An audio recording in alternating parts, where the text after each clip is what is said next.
শিক্ষামন্ত্রী ব্রাত্য বসু তার এলাকাতেই বামেদের মিছিল, আর সেখানে ধুন্ধুমার পরিস্থিতি তৈরি হয়েছে। পুলিশের সামনে ধস্তাধস্তি হচ্ছে এবং সেখানে কুশপুতুলও পোড়ানো হচ্ছে।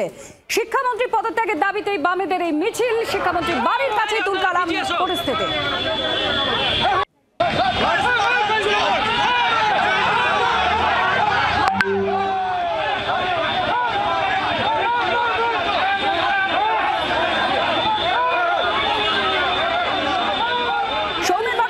প্রতিনিধির সঙ্গে আছেন সৌমেন, এই মুহূর্তে কি পরিস্থিতি?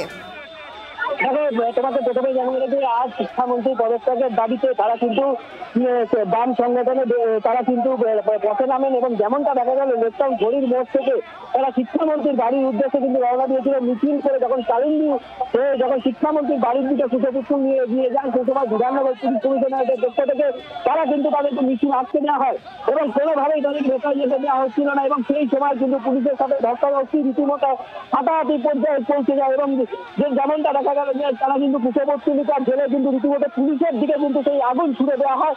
এই মুহূর্তে যেমনটা তোমায় বলবো যে যশোর রোডের একটি লেন রীতিমতো কিন্তু বন্ধ অবস্থায় রয়েছে, কারণ যানবাহনের যেহেতু অফিস টাইম, সেই সময় কিন্তু যান চলাচল রীতিমতো বন্ধ এবং পুলিশের সাথে বিধাননগর পুলিশ কমিশনারের বিশাল পুলিশ বাহিনী ঘটনাস্থলে। সৌমেন ভট্টাচার্য আমাদের প্রতিনিধি জানাচ্ছিলেন সেখানকার পরিস্থিতি আপনারা শুনলেন। এই সময় অফিস ফেরত যাত্রীদের ভিড় রয়েছে, রাস্তায় গাড়ির চাপও বেশি, আর তার মধ্যে যান চলাচল বন্ধ হয়ে গিয়েছে।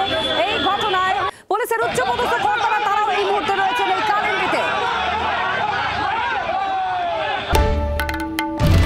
বাংলার আওয়াজ, বাঙালির আবেগ, জি 24 ঘন্টা।